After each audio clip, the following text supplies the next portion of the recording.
우리는 그리스도인이라고 합니다. 그리스도인이라 한다면 그리스도로 모든 것이 다 되어지는 사람들을 말하죠. 그래서 우리는 모든 게 복음 속에서 나오면 됩니다. 복음 안에서 모든 게 나오면 되죠. 왜 우리에게 그리스도가 모든 문제 해결자요? 모든 문제예요. 해결자요. 왜 해답이 될까요? 그걸 아는 사람들을 바로 그리스도인이라고 합니다. 우리에게 문제가 많은데요.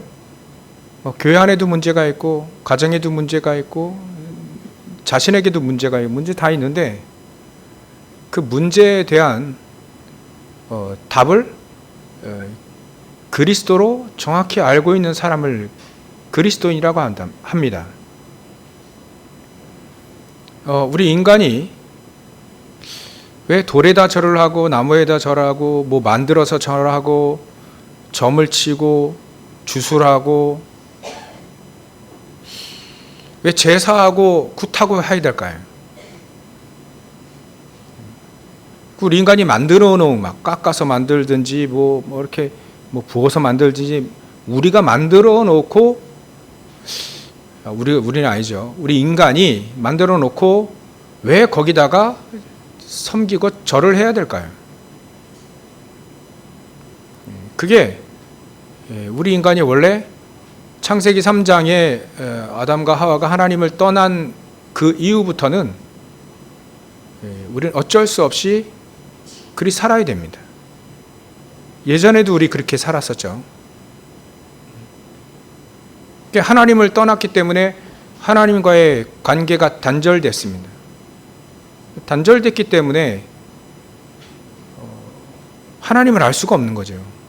하나님을 알 수가 없으니 하나님이라고 생각하는 것들을 사람들은 붙잡았는데 그게 우상이라는 거였습니다. 그걸 돌로 만들고 나무로 만들고 철로 만들고 그리고 그 행위들이 제사하고 또 굿하고 주술하고 점치고 말이죠. 예전에는 그게 점치는 게 아주 어찌 보면 그게 우리의 선택의 기로에 있어서 점을 치는 게 당연했지 않습니까? 그죠? 예전에 이사 갈 때도 점치고 가고 이름 지을 때도 점쟁이나 장명 그런 뭐 철학관 가지고 이름 짓고요.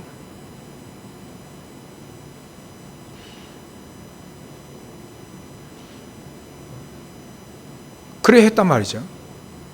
근데 우리 인간의 가장 중요한 순간에 결정의 기로가 있어요. 죽느냐 사느냐의 결정의 기로에서는 우리 인간은 어쩔 수 없이 그리 산 겁니다. 굿하고 점치고 무당에 찾아가고 뭐 평상시 별 문제가 없을 때는 그렇지 않았어요. 근데 우리 인간은 반드시 재앙이라는 게 옵니다. 죄의 싹은 사망이기 때문에 사망에 이르는 재앙이 올 수밖에 없죠. 그럴 때 우리는 우리가 하나님 떠나서 하나님과 단절됐다는 그 증거로 그렇게 우상을 숭배할 수밖에 없었던 겁니다. 그래야 하니까 정신에 문제가 오고 또 육신에도 불치병 알지 못하는 병들이 찾아오게 되고 가정에도 문제가 생기게 되고요. 어떤 가정이든 행복하기를 원하지 불행하기를 원하는 가정은 한 가정도 없거든요. 근데 문제가 개인에게 오기 때문에 개인에게 그 문제가 터지는 것이 가정에 모이면 가정의 문제가 되는 거예요. 그게 그 사람의 잘못이 아닌 오래전에 가문을 타고 내려오는 그 문제였던 겁니다. 가문의 문제죠. 어떤 가정은요, 술 먹는 가정이 이게 되게 힘들어하는 가정이 있어요. 또 어떤 가정은 도박, 막 손으로 도박 이거 하잖아요. 손 잘라도 합니다. 발가락으로. 그만큼 아주 심각하죠. 이게 영적인 문제입니다. 하나님 떠나서 생기는 영적인 문제죠. 육신적인 문제가 아닙니다. 정신적인 문제가 아닙니다. 더 정확히 말하면 영적인 문제입니다. 하나님을 떠난 우리 영이 하나님과 단절됐기 때문에 하나님과 교제하지 못하니까 생기는 문제가 바로 이 영적 문제인 겁니다. 그래서 어쩔 수 없이 안 하고 싶어 해도 손을 잘라버려도 도박한다니까요. 그게 영적 문제에 걸려버린 겁니다. 특히 요즘에는 중독이라고 하잖아요. 심각한 중독이에요. 그게 하나님을 떠나서 생긴 문제지 다른 문제가 아닙니다. 그 사람이 악해서 생긴 문제가 아닙니다. 악하다라고 한다면 하나님 모르는 것, 이게 제일 악한 거죠. 그런 상태에 계속 우리 인간이 계속 살아왔기 때문에 그게 계속 누적이 돼가지고 가문의 내력으로 쭉 내려온 겁니다. 어찌 말하면요, 그 사람 문제가 아닙니다. 그 사람 잘못이 아니에요. 원래 우리 인간은 그렇게 망하게 돼 있습니다. 나중에는요, 죽음 이후의 세상이 있는데 그거 알지도 못하고 이 땅에서만 뭔가 잘해보려고요. 그래서 죽는 사람 보면 가기 싫다라고 죽기 싫다고 막 얘기하잖아요. 왜냐하면 하나님을 알지 못하면 죽기 싫어도 가야 될 곳이 있기 때문에 그렇습니다. 그건 우리의 영혼의 본성이 그걸 아는 거예요. 그 내세 문제가 생기는 거고요. 근데 이런 저주들을 그 자녀들에게 그대로 그 눈에 넣어도 안 아플 그 자녀들에게 그대로 전달해 줍니다. 무당 전도를 이렇게 가보면요, 무당들이 제일 싫어하는 말이 있어요. 당신 무당 하는데 당신 자녀가 있는데 그 자녀도 무당하기를 원하십니까? 이렇게 물어보면요, 절대 하지 말라고요. 내가 내 자녀에게 이 무당이 내려가지 않도록 내가 받은 거지 내 자녀에게는 안 내려가도록, 그렇게 얘기합니다. 좋으면 그렇게 하겠습니까? 안 좋은 거예요. 만약에 여러분들이 우리가 하나님 자녀인데 우리 후대들이 하나님의 자녀가 절대로 되면 안 돼, 이런 마음 가지고 그런 마음이 있습니까? 우리 제발 좀 하나님의 자녀로 축복 누리고 하나님이 주신 이 세계복음의 언약 붙잡도록 여러분들 우리 기도하잖아요. 근데 무당들은 그렇지 않습니다. 죄송합니다만 제가 만난 모든 무당들은 다 그렇게 얘기했어요. 근데 어쩔 수 없잖아요. 어쩔 수 없이 그 부모가 자녀에게 이거 무당 이거 안 내려가도록 그렇게 기도했을 건데, 귀신에게, 사단에게 말이죠. 근데 내려가더라고요. 희한하게 이 귀신이, 사단은요, 이게 되게 악한 영들이라 그 부모가 힘 약해고 이렇게 영빨 떨어지면요, 자녀에게 바로 내려갑니다. 버려버려요. 이게 어쩔 수 없이 하나님 떠나서 생기는 문제들, 영적인 문제입니다. 하나님은 이 문제 가운데 살지 않기를 우리 인간에게 원하신 거예요. 우상 숭배하지 않아도 돼요. 돌에다 나무에다 형상을 뭐 만들어 놓고 절하지 않아도요, 점치지 않아도, 제사하지 않아도, 굿하지 않아도 충분히 살아갈 수 있는 길이 있다. 그 길이 그리스도인이 되는 것이다. 그리스도를 알고 하나님을 만나는 길이 바로 그리스도 아닙니까? 하나님 만나서 그리스도인이 되는 거예요. 하나님의 자녀가 되어지면 그래 안 살아도 됩니다.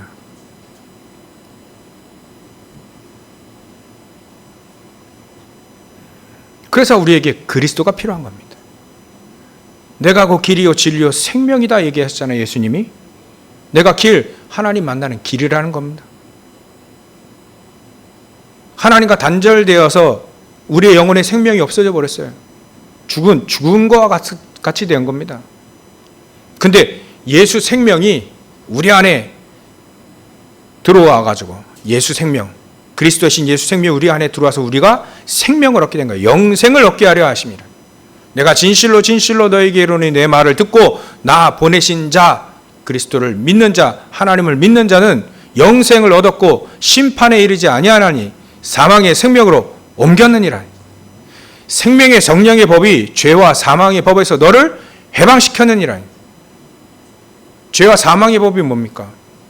구태야 잘 사고요. 점쳐야 잘 살 수 있는 거. 미신 섬기고 우상 섬기는 거, 그렇게 살아야 될 그 법이 죄와 사망의 법입니다. 죄와 사망의 법에서 우리를 생명의 성령의 법으로 완전히 해방시킨 겁니다. 그래야 우리 그리스도가 그래서 필요한 거예요. 우리가 아는 게 많겠습니까? 모르는 게 많겠습니까? 모르는 게 더 많잖아요.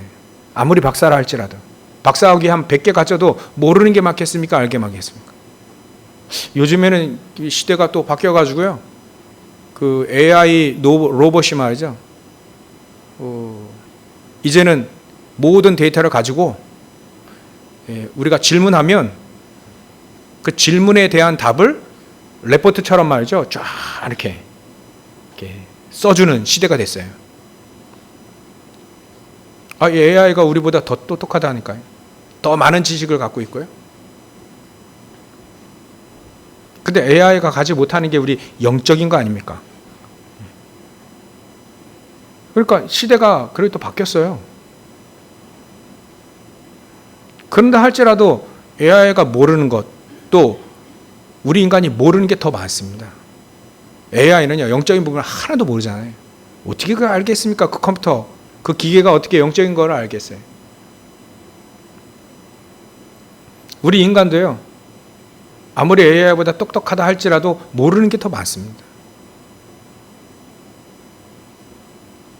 그렇기 때문에 우리의 생각대로 살면 반드시 실패하게 됩니다.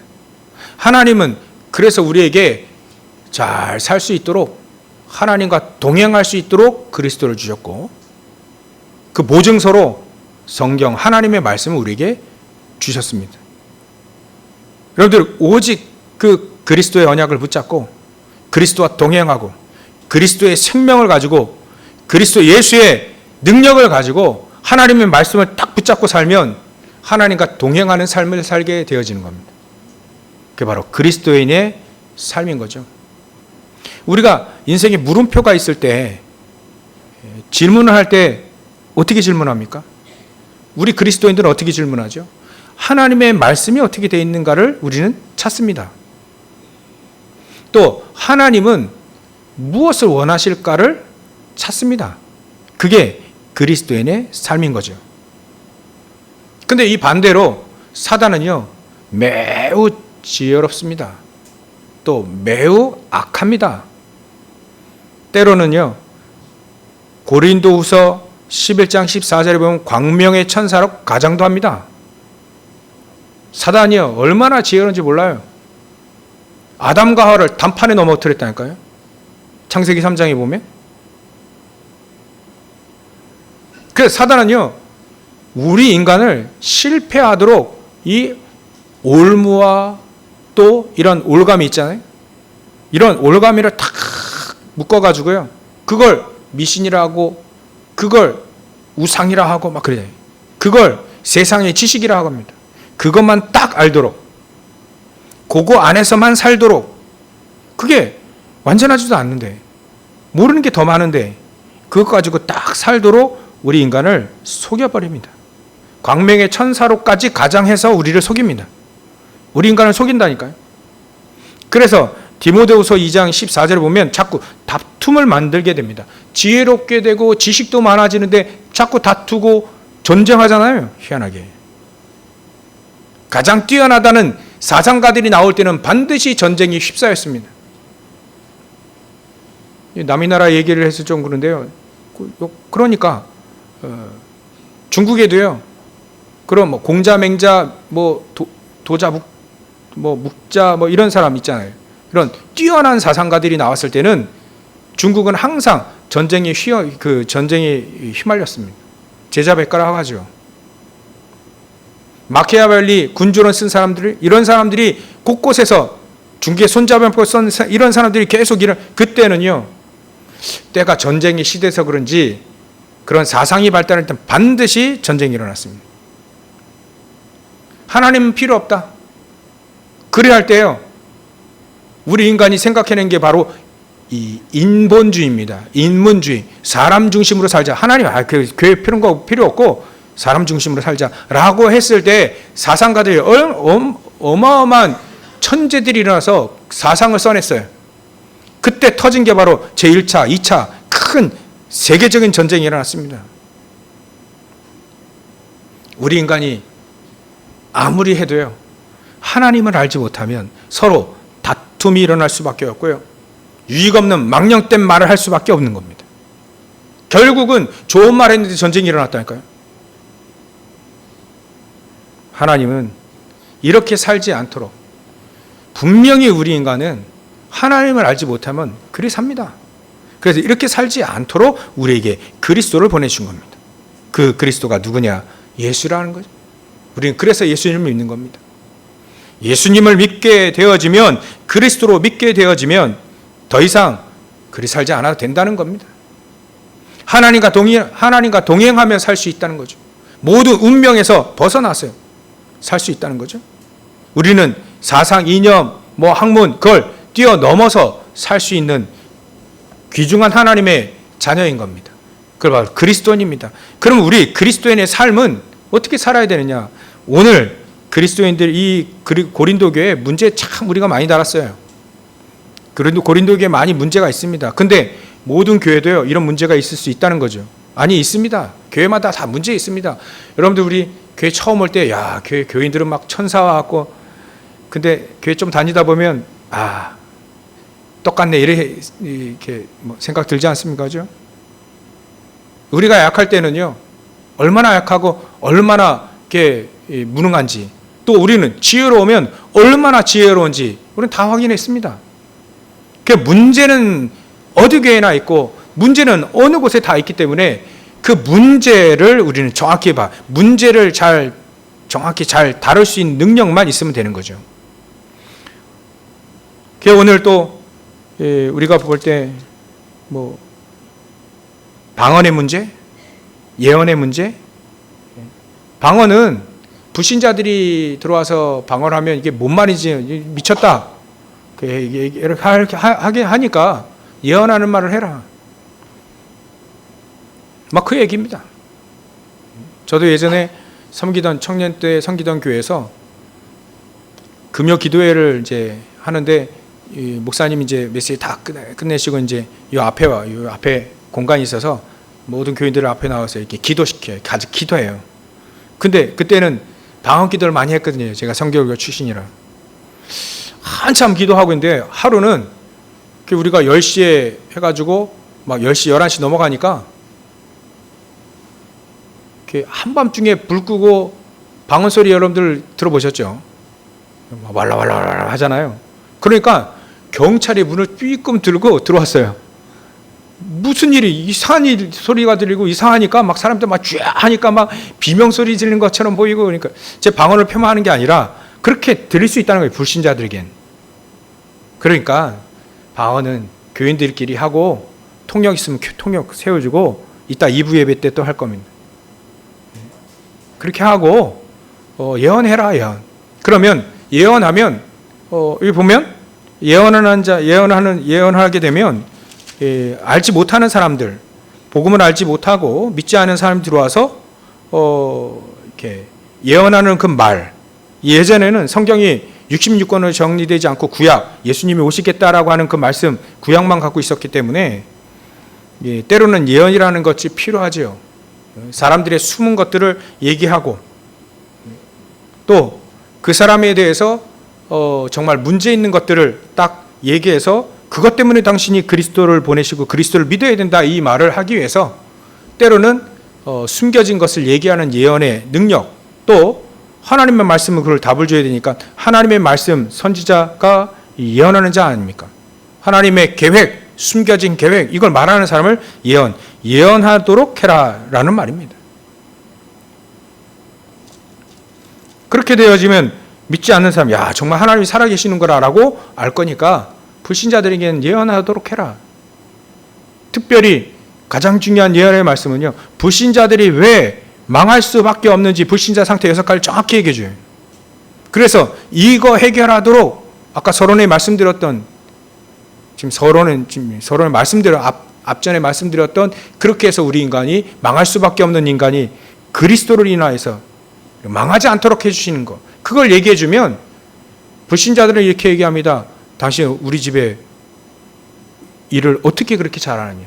성경이 나와 있기 때문에 성경의 말씀을 해주는 겁니다. 그러면 참 하나님이 참 살아계셔서 하나님을 경배할 거 아니냐, 그 얘기입니다. 그것도 말이죠, 잘해야 되죠. 지혜롭게. 복음도요, 지혜롭게. 우리의 그리스도인의 삶도 지혜롭게 하는 겁니다. 그래서 오늘 제목을 그렇게 얘기한 거예요. 지혜는 장성한 사람이 되라.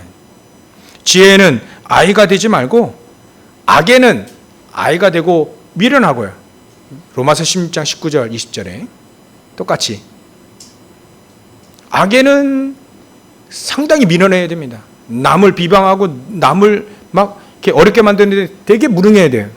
근데 하나님의 선, 하나님의 일을 할 땐 상당히 지혜롭게 하는 게 하나님의 뜻입니다. 여러분들 악에는 어린아이가 되고 미련하시길 바랍니다. 지혜는 장성한 사람 되시길 주의 이름으로 축원합니다. 그렇게 되기 위해서는요, 우리가 5가지로 간단히 우리가 말씀드릴 건 뭐냐면, 첫 번째, 우리가 지혜는 장성한 사람이 되기 위해서는요, 우리는 그리스도 예수를 통해서 하나님을 알게 되었습니다. 그렇기 때문에 우리는 우리의 삶이 하나님의 절대적인 계획, 하나님의 중요한 인도, 이런 부분에 대해서 아주 밝아야 됩니다. 다른 말로 하면 하나님이 우리에게 주신 축복들이 많이 있거든요. 근데 이 축복을 놓칠 때는 바로 내 계획, 내 고집대로 살 때, 내 소망대로 살 때는 이걸 놓치게 돼요. 그래서 갈라디아서 2장 20절, 여러분들 말씀 잘 적어서 집에 가서 한번 보십시오. 갈라디아서 2장 20절에 보면 사도 바울이 내가 이제는 십자가에 못 박혀 죽었나니, 그러지 이제 내가 사는 것이 아니요, 죽었다 표현했습니다. 이제 내가 사는 것이 아닌 나를 위해 자기 몸을 버리신 그 그리스도를 믿는 믿음 안에서 사는 것이다. 믿음 안에서 사는 것이다. 내가 사는 거 아니야. 난 십자가에 죽었다. 죽은 시체가 뭔 계획이 있습니까? 그 말은 계획 없이 살라는 게 아니라 하나님의 계획을 붙잡고 살아라. 하나님이 소망하신 것, 하나님의 비전을 붙잡고 살라는 그 말입니다. 하나님의 계획과 소망과 그 비전, 우리 CVDIP 여러분들 아시죠? 그거 안다면 내 계획이 사실 필요가 없잖아요. 필요 없어서 버려버리는 겁니다. 필요 없는 거예요. 계획 없이 살라는 얘기가 아니고요, 하나님의 계획이 있다면 내 계획은 비교 안 될 거니까 버려라. 하나님의 계획을 정확히 알도록 해라 이거예요. 우리는 그렇게 살아야 됩니다. 하나님의 것을 붙잡고 하나님의 계획을 아는 그리스도인이 되는 것이 바로 지혜 장성한 자가 되는 겁니다. 그래서 하나님의 자녀된 우리에게 요한복음 14장 6절에 보면 14장 16절부터 27절, 16절, 17절, 26절, 27절을 보면 하나님 우리에게 예수님의 이름으로 보내신 하나님의 영, 성령을 우리에게 주셨다. 보혜사 성령을 우리에게 주셨습니다. 그 보혜사 성령께서 우리 안에서 임재하시고 내주하시고 우리와 함께 하시고 인도하시는 거예요. 거기에 우리는 밝아지는 겁니다. 그런 삶, 성령 인도받는 삶, 성령 충만한 삶, 놀라운 축복입니다. 그 안에 우리가 있으면 사실 내 계획이 필요 없죠. 하나님의 계획을 알고 하나님의 성령이 내 안에서 역사하시니까 놀라운 초월적인 축복으로도 우리와 성령께서 함께 하십니다. 이게 하나님의 지혜는 장성한 사람이 되는 길입니다. 여러분들 성령의 음성, 말씀을 통해서 예배를 통해서 또 메시지를 통해서 하나님의 음성을 듣게 할 수 있는 게 바로 성령께서 여러분들 안에서 역사하시는 겁니다. 이렇게 할까 저렇게 할까 고민될 때 예배를 드리면서 또 기도하면서 하나님이 지혜를 주시고 마음을 감동하게 하셔서 그 성령께서 역사하거든요. 그래, 하나님의 계획이 뭘까? 하나님이 가장 기뻐하실 게 뭘까? 그래서 우리 기독교 고전 중에 하나님 무엇을 원하실까? 질문해봐라. 이런 책도 있잖아요. 그러니까 내가 신문사를 하고 있는데 신문에 보면 막 이런 우상 점술 이런 광고들이 꽉 있어야 신문사가 또 먹고 살거든요. 근데 내가 하나님이 그리스도인이면 하나님 뭘 원하실까? 이걸 질문해 봤더니 그걸 다 빼라는 거예요. 그거 빼는 거예요. 우상 조장하는 것도 아니고 내가 신문사 사장인데 그 내용에 그 하나님 뭘 원하실까? 그 내용에 그 책에 그 내용이 있잖아요. 그러니까 이 사람이 대신 그걸 빼려면 생계가 위험한 거예요. 어려운 거예요. 그래서 이분이 기도하기 시작한 거죠. 하나님 뭘 원하실까? 거기서 생각하는 게 그러면 신문이 사람들에게 힘을 주는 신문이 그런 글을 써야 되겠다. 그래서 크리스찬들을 찾아간 거예요. 그 사람들이 응답받은 내용들을 싣기 시작한 겁니다. 광고들을 빼고. 그러니까 신문사가 망하지 않고요. 잘 됐다는 얘기, 그 내용이 그려져 있잖아요. 하나님이 가장 뭘 원하실까요? 하나님의 계획이 뭘까? 거기에 기도하며 예배하며 묵상하며 거기서 얻어낸 그런 응답들, 그 응답들이 바로 성령께서 여러분들 안에서 보호해주고 은혜주고 인도하시는 성령의 역사가 그런 것들라는 거예요. 여러분들 우리가 그렇게 기도하고 준비하면 됩니다. 삶을 말이죠.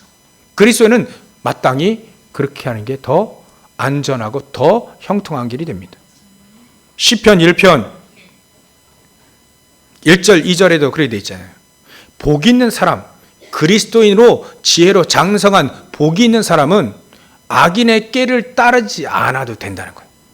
또 죄인들의 길에 서지 않아도 된다. 오만한 사람들의 그 자리에 앉지 않아도 되는 삶을 살 수 있다. 복 있는 사람은. 그러면 그것도 어떤 사람이냐? 오직 여호와의 율법을, 오직 하나님의 말씀을 주야로 묵상하는 자가, 그것도 즐거이 묵상하는 자가 바로 그런 복이 있는 사람이다. 여러분들 하나님의 말씀, 요즘엔 제가 특히나 더 압니다. 하나님의 말씀이 내 안에 잘 박힌 못과 같이 하나님의 말씀을 묵상하는 삶이 가장 복 있는 삶이겠구나. 왜냐하면 하나님은 그 말씀대로 이루실 거니까요. 인도하실 거니까요. 하나님의 말씀에 묵상하며 그것도 즐거이 묵상하는 삶 사시길 주의 이름 축원합니다. 그리 되어지면 하나님의 계획들을 점점 잘 알아갑니다. 또 문제와 사건이 일어났을 때 잘 알아갑니다. 잘 분별이 됩니다. 이 시편 1편을 썼던 다윗이 골리앗 문제가 일어난 거예요. 현장에 보면 골리앗이 쳐들어온 겁니다. 하나님의 군대를 막 모욕하고요. 그때 골리앗 저 흑암 세력을 대표하는 거잖아요. 흑암 세력 저 무너져야 되는구나. 그걸 정확히 알았습니다. 금방 알았습니다. 왜냐하면 다윗은요 하나님의 율법, 하나님의 말씀을 주야로 즐거이 묵상하는 사람이었거든요.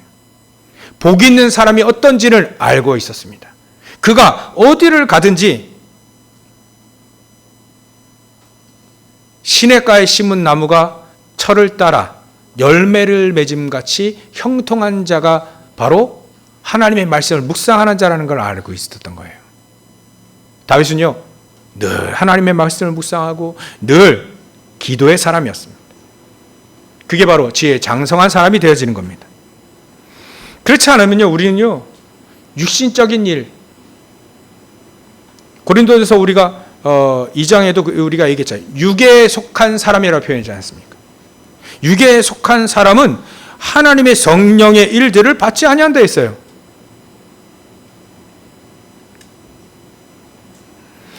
이 육에 속한 사람은요, 하나님의 일들을 어리석게 본다 이렇게 얘기했습니다. 어리석게. 그러니까 예배 나오면 뭐 그거 아직 모르는 사람이에요. 기도하면 다 되느냐? 아직 어리석은 사람. 기도하면 다 됩니다. 왜냐하면 하나님이 역사하실 거니까. 그래서 기도의 사람이 되면 됩니다. 하나님의 역사 속에 우리 들어가면 됩니다. 안 그러면요, 자꾸 실패하는 육적인 일들을 자꾸 살아가야 돼요. 그래서 하나님이 내 안에서 역사하시도록 하나님의 말씀을 붙잡고 가는 사람이 가장 지혜 장성한 사람이 됩니다. 두 번째로는요, 그러면 우리가 정말 계획과 목표도 없이 살라는 것이냐? 그거 아니죠. 하나님의 말씀은 베드로전서 2장 2절에 보면 어린아이와 같이 신령한 젖을 사모하라 이렇게 했어요. 어찌 보면 이런 표현을 쓸 수 있습니다. 하나님의 말씀은 우리 인생의 빈혈증을 막는 식량이 된다. 또 하나님의 말씀은 싸우기에 가장 힘이 됩니다. 예수님도요, 마태복음 4장 4절에 보면 말씀을 가지고 싸우셨어요. 사람이 떡으로만 살 것이 아니요, 하나님의 입으로부터 나오는 모든 말씀으로 살 것이다. 하나님의 말씀, 그것 가지고 사단과의 싸움에서 승리했습니다. 우리는 하나님의 말씀을 붙잡고 간절히 붙잡고 기도하고 그 말씀대로 살려고 할 때, 그때 우리는 승리할 수가 있습니다. 사단은요, 지혜롭다 했잖아요. 아주 강교합니다. 우리 인간을 너무나도 잘 무너뜨리는 길을 너무나도 잘 알고 있어요. 창세기 3장의 문제가 그겁니다. 나중심의 인간은요, 내 중심의 이익에 딱 반대가 되면 분명히 이거 무너뜨릴 거 압니다. 사단이요. 너무 잘 알아요. 자기 유익 따라 살아가는, 우리 인간은 자기 유익 따라 살아간다는 거, 물질 따라 살아간다는 거, 성공 따라 살아간다. 그게 창세기 3장, 6장, 11장의 문제잖아요. 그렇게 살면 사는 인간을 가장 속이기 쉽다는 걸 사단이 압니다. 그래서 우리는요, 말씀을 탁 붙잡고 내 안에 주인 딱 바꿔서요, 말씀을 탁 붙잡고 사는 인생이 가장 지혜로운 삶입니다. 말씀으로 우리는 사단을 꺾어야 됩니다. 하나님의 말씀이 내 안에 탁 붙잡고 있으면 그 말씀을 사단은 절대로 이기지 못하기 때문에, 그래서 우리는 승리할 수 있게 되는 겁니다. 그래서 시편 1편 1절 2절 그렇게 같이 우리는 하나님의 말씀이 우리를 인도합니다. 우리의 길을 인도합니다. 그리고 우리는 기도의 사람이 되어지면 됩니다. 기도는요, 하나님의 능력을 따라가는 인생이 되지, 기도의 인생이 하나님의 능력을 힘입는 가장 중요한 동력이 됩니다. 원인이 됩니다. 그래서 예수님도요, 마가복음 1장 35절에 보면 새벽 미명에 한적한 곳을 가셔서 기도하셨습니다. 다윗도 시편 5편 3절에 보면 아침에 기도했다는 표현이 있습니다. 사도행전 2장 1절부터 10절에 보면 쭉 오순절날 성령께서 임하실 때, 그때 이 마가다방의 120명 성도들이 한 곳에 모여서 기도했습니다. 한 곳에 모여서 예배하며 기도했습니다. 사도 바울은 데살로니가전서 5장 17절에 보면 쉬지 말고 기도하라 합니다. 쉬지 말고 기도해라. 왜요? 하나님이 쉬지 않고 기도 응답하실 수 있는 분이시니까. 그래서 기도의 사람은 절대로 실패하지 않습니다. 그래서 예수님도요, 마태복음 26장 41절에 보면 시험에 들지 않도록 깨어 기도해라. 그 예수님이 겟세마네 동산에서 말씀하신, 근데 깨어서 기도해라. 시험 들지 않게. 시험이 있다는 얘기죠. 그 빠지지 않고 들지 않게 기도해라. 근데 예수님이 그 말 뒤에 마음으로는 원이로되 육신이 약하구나. 아직 이게 하나님의 성령의 능력이 아직 이 제자에게 임하지 않은 거예요. 그러니까 약한 거죠. 육적인 거에 밝은 거예요, 아직. 근데 나중에 깨달을 줄 알고 미리 말씀하신 겁니다. 시험에 들지 않도록 깨어서 기도해라. 기도는요, 우리가 모든 문제에 해답을 얻을 수 있는 그리스도를 누리는 게 기도이기 때문에 기도는요, 모든 문제에 답을 얻어냅니다. 그래서 빌립보 교회에게 4장 6절 7절에 이렇게 있습니다. 아무것도 염려하지 마라. 너희가 모든 일에 기도와 간구로 하되. 아무것도 염려하지 마라. 모든 일에 기도와 간구로 하나님께 아뢰라. 그리하면 하나님의 평강이 우리에게 임하잖아요. 선택을 할 때, 길을 갈 때 그 하나님의 평강이 너희 마음과 생각을 지키시리라. 그 마음과 생각을 지키신다는 표현 속에 마음과 생각 하나님이 지키셔야만 된다는 표현이 있고, 마음과 생각에 하나님의 평강이 지배할 때 모든 문제의 답을 그 속에서 찾아낸다는 말도 포함되어 있습니다. 우리는요, 모든 일에 기도와 간구를 해야 됩니다. 하나님의 평강을 여러분들 얻으시고 하나님이 뭘 원하신지 그대로 인도받으시길 주의 이름으로 축원합니다. 두 번째로 이게 바로 우리가 지혜 장성한 삶입니다. 세 번째로는요, 우리가 지혜 장성한 사람은요, 인간관계 속에서 아주 인간관계 이 사람들과의 교제입니다. 이 사람들과의 교제가 사실 우리 현장에서 전부 다거든요. 이게 막 어긋나고 이게 무너지게 되면 참 지혜롭지 않다, 미련하다 이렇게 표현합니다. 그래서 우리가 이 고린도전서 12장에도 얘기했잖아요. 우린 지체라고요. 지체는 예수님의 몸에 붙어 있는 지체. 그래서 하나님 그리스도와 가까워져야 해요. 붙어 있어야 된다. 근데 우리가 삶이 말이죠. 99%의 삶을 만약에 불신자들의 사상을 따라가고 불신자들의 말을 듣고 산다면 어떻게 지혜롭게 될 수 있겠습니까? 하나님께 붙어 있으라. 하나님께 붙어 있는 겁니다. 그 속에서 나온 사람과의 관계인 거죠. 여러분들 하나님과 붙어 있어야 됩니다. 그러면 사람과의 관계가 반드시 답을 주는 인생이 되어집니다. 그 사람을 살리는 인생이 되어지는 거죠. 그래서 우리 하나님의 그리스도인들에게 끊임없이 네 가지를 계속 주문하고 계셔요. 그게 사도행전 2장 42절입니다.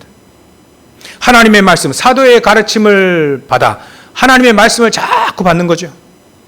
자꾸 묵상하는 거죠. 그리고 성도들 간에 서로 교제하는 겁니다. 서로 포럼하고 서로 살려주고, 어떤 사람이 좀 힘들어하면 그들이 기도해주고 말이죠. 서로 교제하고 서로 포럼하고요. 또 떡을 떼는 건 성찬을 말합니다. 그리스도의 비밀을 얘기해 주는 거예요. 구원의 축복을 나눠주는 겁니다. 또 오로지 기도에 힘쓰니라. 그 속에서 성도들과의 교제가 일어나고 그 속에서 살리는 자의 불신자들과의 만남이 이루어져야 되는 거죠. 불신자들과의 삶이 난 그들과의 삶이 너무 행복하고 또 그들은 복음 모르기 때문에 하나님과 반대되는 얘기를 하잖아요. 고상하지만 하나님은 없어도 된다라고 얘기하지 않습니까? 그런 삶을 사는 그런 사람들과 친하게 되어지면 반드시 동화되어집니다. 그들을 살리기 위해서 어떻게 하면 이 영혼을 살리고 이 가정을 살릴까를 늘 기도하며 그들과의 교제가 되어지면 그들을 살리는 삶이 되어지는 거죠. 이게 우리 신자들의 성도들 간의 불신자들 간의 사람과의 교제입니다. 이리 되어지면 여러분들 중에 한 영혼이 복음을 받고 그 멸망에서 빠져나오게 되면요, 얼마나 그 사람은 소중하게 여길까요? 하루는 어떤 사람이 찾아왔어요. 그래서 제가 복음을 아침에 당일실에 있는데 찾아왔어요. 어떻게 찾아오셨습니까? 전에 한번 왔었다고요. 그러시나요? 그래서 그분에게 예수님을 얘기해 줬습니다. 복음을 얘기해 줬어요. 같이 몇 년 됐습니다. 영접을 했어요. 영접을 하고 이제 우리 교회도 한 몇 번 왔죠. 근데 어느 날 이분이 돌아가신 거예요. 목욕탕에서 막 미끄러져 가지고요. 넘어졌는데 중환자실에서 결국은 돌아가시더라고요. 제가 그분에게 복음을 얘기해 줬을 때 복음 얘기하지 않고 다른 걸 얘기하고 같이 영접하고 하나님의 자녀가 안 됐더라면 그 사람 조금 있으면 돌아가실 분인데 이 복음 아니면 어떻게 살았겠습니까? 그분이요, 참 우리 여러분들 좋아했다니까요. 속으로 막 내가 믿으러 왔다고. 근데 어떻게 믿는지 모르잖아요. 막 복음 얘기해 주니 얼마나 좋아하는데. 전 지금도 생각합니다. 예전에 제가 보습학원 2년 동안 강사했었거든요. 하루는 초등학교 1학년인가 2학년인가 이 아이가 갑자기 난데없이 찾아온 거예요. 그냥 장난하고 막 선생님 보고 뭐 얘기하고 하려는데 얘 아이가 아무래도 복음을 들기 위해서 온 것 같아. 속으로 마음에 감동하시게 제가 1분 동안 얘기해 줬습니다. 그 아이가 천주교 성당 다니더라고요. 네 정말 예수님 믿고 네 영접했냐 했더니 그게 어떻게 해요? 그래서 제가 복음을 얘기해 줬습니다. 1분 간단하게 1분. 그 아이가요 같이 영접 기도하고 기도해 주는데요. 이 아이가 눈물을 약간 글썽하더라고요. 아직도 눈에 선합니다. 그 아이. 그 아이라 할지라도 또 장성한 어른이라 할지라도 복음을 알게 되어지면 이 사람들은요 아주 기뻐합니다. 왜냐하면 사망에서 생명으로 옮겨졌거든요. 이런 일들이 우리에게 많이 일어나게 되면 어떻게 되겠습니까? 사람과의 관계가 어떻게 되겠습니까? 다니엘서에 나와 있는 것처럼 하늘의 별과 같이 빛나게 되는 겁니다. 일명 스타가 되는 거죠. 4번째입니다. 그게 바로 하나님이 나와 함께 하시는 것을 전달해 주는 전도라고 합니다. 그 전도의 삶이 가장 지혜 장성한 삶이 되는 거예요. 답을 주는 삶이죠. 인생에 답을 주는 삶이죠. 그렇다면 우리는 5번째 마지막으로 하나님의 뜻은 분명히 선하시고 완전하고 절대적입니다. 우리는 하나님의 뜻에 발견하면 거기에 순종할 줄 알면 됩니다. 하나님의 말씀 그대로 살 수 있는 그런 용기가 필요하고요. 그런 결단이 필요하고 그런 중요한 이 인도가 필요합니다. 예수님도 요한복음 14장 21절에 보면 이리 되어 있습니다. 나의 계명을 지키는 자라야 나를 사랑하는 자다. 하나님의 말씀, 예수님의 말씀을 지키는 자가 예수님을 사랑한다는 거예요. 나를 사랑하는 자는 내 아버지께 사랑을 받는 자가 될 것이다. 나도 그를 사랑하여 그에게 나를 나타낼 것이다. 이렇게 표현했어요. 예수님이요. 하나님의 말씀을 사모해서 그 말씀을 따라 사는, 계명을 따라 사는 사람이 하나님 예수님을 사랑하는 자고 예수님이 우리 안에서 우리를 통해서 예수님의 사랑과 예수님의 그 능력이 나타내지는 거예요. 예수님 말씀대로 사시기를 주의로 축원합니다. 계명을 지키는 자입니다. 그래서 사도 바울도 빌립보서 2장 13절에 보면 그를 표현했습니다. 너희 안에 행하시는 이는 하나님이시니 자기의 기쁘신 뜻을 위하여 너에게 소원을 두고 행하신다. 그러면 하나님이 우리에게 기쁘신 뜻을 가지고 하나님의 소원을 가지고 우리를 인도하신다면 다 되는 거 아니겠습니까? 그렇게 얘기하셨다면 너희 안에 행하시는 일 하나님이시다. 왜 그렇게 그런 문제 가운데 있습니까? 하나님이 행하신 겁니다. 이를 행하는 여호와 그것을 지어 성취하는 여호와 그 이름이 여호와라는 자가 이같이 이르노라. 예레미야 33장 1절부터 3절. 너는 내게 부르짖으라. 내가 내게 응답하겠고 네가 알지 못하는 크고 은밀한 일을 내게 보이리라. 그게 하나님의 기쁘신 뜻을 위하여 하나님이 우리에게 소원을 두고 행하시는 일들입니다. 감옥에 들어가서 예레미야가 기도하면서 얻어낸 이 응답이거든요. 하나님 왜 그렇게 하셨습니까? 하나님의 기쁘신 뜻을 위하여 소원을 두고 행하신 겁니다. 불평해 내 손해입니다. 하나님의 계획이 뭡니까? 하나님의 기쁘신 뜻이라고 했는데 하나님 이것 가지고 하나님께 무슨 영광을 돌릴 수 있겠습니까? 라고 질문만 한다면 여러분들 그 문제에 사로잡히지 않는 거예요. 시험에 들지 않게 되는 겁니다. 하나님의 뜻을 따라서 세계복음하는 가장 지혜 장성한 사람이 되어지는 겁니다. 마태복음 22장 37절에도 예수님이 얘기하셨어요. 네 마음과 목숨과 뜻을 다하여 하나님을 사랑하라. 그리하고 내 이웃을 네 몸과 같이 사랑하라. 이것이 율법과 선지자의 강한 명령, 강령이니라. 하나님의 말씀대로 살면 됩니다. 우리가 그 결단만 하면 돼요. 하나님의 말씀은 영원합니다. 절대로 무너지지 않아요. 예수님이 다시 얘기합니다. 요한복음 15장 10절, 11절. 내가 아버지의 계명을 지켜서, 아버지의 계명은요, 예수님에 대한 하나님의 그 성부 하나님의 계획은요, 십자가 지르라는 거예요. 죄 없으신 그분이 십자가 지르라는 그 계명입니다. 예수님이 땅에 오셔서 하신 일이 그 얘기거든요. 내가 아버지의 계명을 지켜 그의 사랑 안에 거한 것 같이 너희도 내 계명을 지키면 사랑 안에 거하리라. 계명을 지키라고 얘기합니다. 하나님의 말씀을 지키라 합니다. 내가 이것을 너희에게 이르면 내 기쁨이 너희 안에 있어 너희 기쁨이 충만하게 하려 함이라. 우리가 하나님의 말씀을 지키면 어렵습니까? 기쁨이 충만합니까? 하나님의 말씀대로 살면 어려워집니까? 힘들어지고 곤란해지고 혼란스럽고 망합니까? 아니면 기쁨이 충만하게 되어집니까? 하나님의 예수님의 말씀이 맞다면 너희 안에 기쁨이 충만하게 하려 합니다. 이렇게 사시면 됩니다. 그래서 오늘부터요, 결론으로 이렇게 하시면 됩니다. 요즘 우리 강단의 흐름이 7대 여정 중에 성삼위 하나님의 비밀과 또 10가지 비밀 중에 가장 중요한 이유 없어야 된다. 어떤 상황이 있어도 nobody, 아무도 도와주지 않아도요, 하나님이 내 안에 계시면 승리할 수 있다는 거예요. 이거 언약을 붙잡고 여러분들이 기도하시면 됩니다.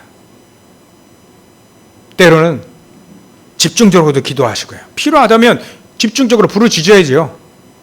내가 하나님의 계획도 모르고 하나님의 계명도 모르고 전혀 내 뜻대로 살다가 힘들어졌단 말이에요. 그러면 어떻게 합니까?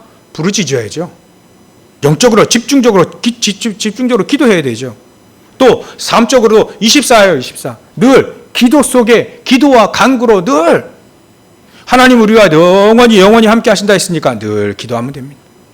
그렇게 되어지면 하나님은 여러분들의 길을 인도하실 겁니다. 하나님은 여러분들의 길을 지도하실 겁니다. 이렇게 해서 우리는 지혜 장성한 자, 승리하는 삶을 살 거예요. 살게 되어지는 겁니다. 다른 문제는 문제가 되지 않죠. 이렇게 해서 여러분들 승리하시고 현장에 증인으로, 하나님이 살아계심의 증인으로 서시기를 주의 이름으로 축원합니다.